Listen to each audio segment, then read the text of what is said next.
from Matthew 5:13. You are the salt of the earth, but if salt loses its saltiness, how can it be made salty again? It is no longer good for anything except to be thrown out and trampled under the foot. So, you guys may be wondering how this has to do with conformity. And it has a lot to do with how I've seen the church helping me from conformity over the years. Because all I can remember is being a part of this church. And so I like to look at this and just look at the very beginning and look at, you are the salt of the earth. So what does that mean? How do we see us being salt? Salt sounds a little bit weird. A lot of us think of being a light, but we're going to be talking about being salt. So what is salt? What is salt? What is salt? It enhances flavor, is one of the things it does. It also preserves meat. That's what it used to be used for a lot. It also retains its properties in mixtures, which is a pretty cool thing. And it's also a necessity for life. So we're going to be focusing on some of those things. So enhancing flavor. Look at Jesus and what does he tell us to do? When he says enhance flavor, he tells us the greatest commandment is to love God and then love each other. That's the greatest commandment. And this church and this youth group are some of the most loving bodies that I've ever been a part of. And that's actually not a normal thing for a church, unfortunately. In a poll of non-Christians, teenage non-Christians, 80% of those said that church is not actually a loving environment.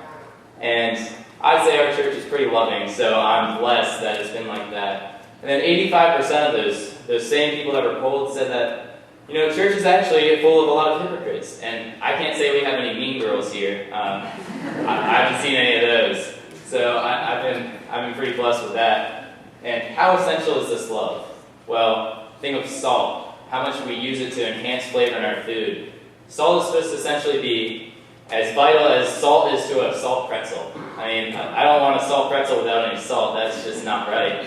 So that's one of the things. So what else does salt do? It preserves life, and it's necessary for life.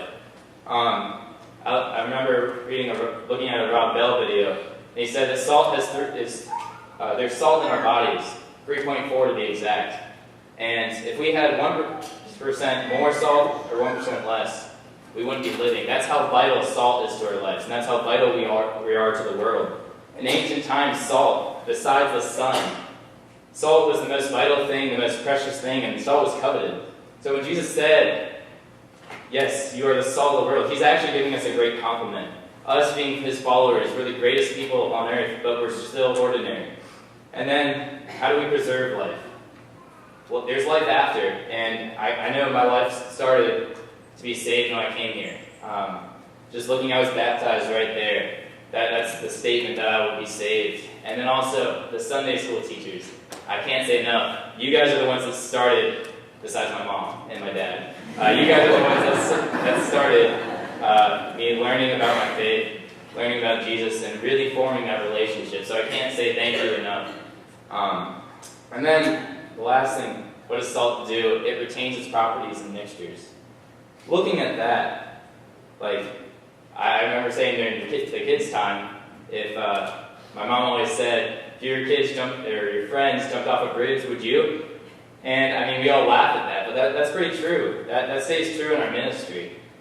Looking at 1 Corinthians, Paul writes and talks about how no temptation has actually led us too far, but God provides us a way out, and so God always has that way that we can get out of temptation. It's just for us to find that.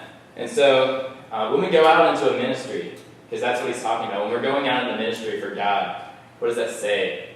So no temptation will take you too far. So we can really just rely on God and stay true as salt does in a mixture and not conform, not change our ways. Because we were given talents. We were given talents to do and use. And so those talents are just what we need to use in our ministry. We don't have to change. And I can say Bob and Dusty are some of the best examples of that. Look at what they're going through right now. You would think, they have the temptation to just give up on their ministry and feel sad for themselves. But no, Bob actually last week on Sunday, he used that story to strengthen his message. In the same way, the talents, everything we go through, that's part of our ministry, that's part of our life, that's part of God's plan. And, that's pretty much being the salt of the world. Once we realize, we try to comprehend more, what is salt? How are we salt? that's going to guide us a little bit more. That's going to make us strengthen our faith.